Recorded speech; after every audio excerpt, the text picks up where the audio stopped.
লা ইলাহা ইল্লাল্লাহ মুহাম্মাদুর রাসূলুল্লাহ, কিন্তু এটা না, আমাদের এখন আপনারা পড়তে হবে সামনে লা ইলাহা ইল্লাল্লাহ, জিতবে এবার দাঁড়িপাল্লা।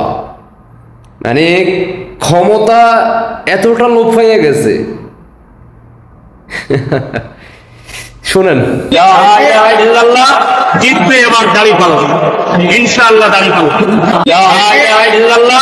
জিতবে এবার দাঁড়িপাল্লা, ইনশাআল্লাহ দাঁড়িপাল্লা।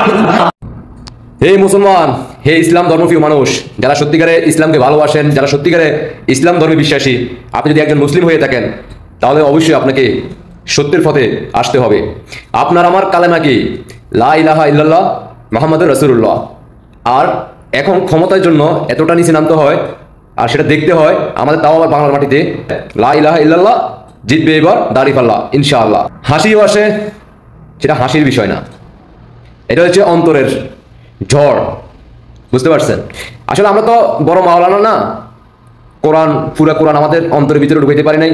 মানে যারা হাফেজ আর কি, তারা হচ্ছে সম্মানিত লোক। কিন্তু আমরা 5ই আগস্টের পরে আমাদের যারা কোরআনের এলেম অন্তরে ধারণ করছে, আল্লাহ তাদেরকে ওই তৌফিক দান করছে, তারা 5ই আগস্টের দিন থেকে মুরব্বীদেরকে, শিক্ষকদেরকে জুতার মালা পরানো হচ্ছে, মানুষদেরকে মব করানো হচ্ছে, নারীদেরকে মসজিদের ভিতরে দর্শন করা হচ্ছে, অগণিত হিসাব ছাড়া।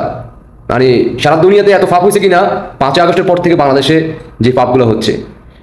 আবার প্রকাশ্যে আমির হামজার মতো লোকেরাও দেখলাম বলতেছে, তাদের মিটিং হয়েছে যে সামনের দিকে ওয়াজ মাহফিলে কথা বলতে একটু হিসাব নিকেশ করে কথা বলবো। মানে এগুলো হচ্ছে আমাদের বর্তমানের ইসলাম প্রজন্মের নতুন নতুন হাদিস। তো কালামা কি আপনারা এটা পড়বেন? লা ইলাহা ইল্লাল্লাহ মুহাম্মাদুর রাসূলুল্লাহ না পড়া লা ইলাহা ইল্লাল্লাহ, জিতবে এবার দাঁড়িপাল্লা ইনশাআল্লাহ, মৃত্যুর আগে এই কালামাটাই কি আপনারা সবাই পড়বেন?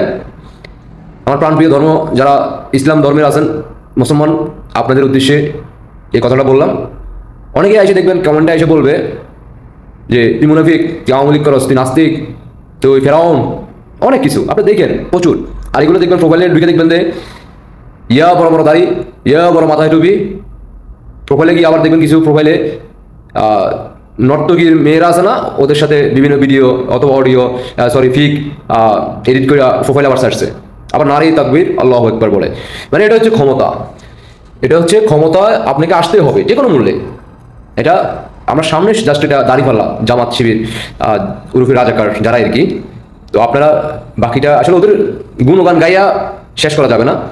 তারপরেও কিছু বক্ত আছে অন্ধভক্ত, যারা আসলে আমরা ছোট মানুষ হিসেবে যেটুকু আমরা জানি যে শেষ জমানা আইসা আপনি সত্যিকারে যদি একজন মুসলমান হয়ে থাকেন, কাফেরকে চিনবেন না, দাজ্জালকে চিনা যাবে না। বুঝতে পারছেন? মানে চিনতে অনেক কষ্ট হয়ে যাবে। তো তাদের ফাঁদে লক্ষ লক্ষ মুসলিম, হাজার হাজার মুসলিম, লক্ষ লক্ষ কোটি কোটি মুসলিম ওই সে ইয়ার পিছনে দৌড়াইব। তো এটাই হচ্ছে আমাদের বর্তমানে আর কি। বাকিটা আপনারা বুঝে নেন। আল্লাহ হাফেজ।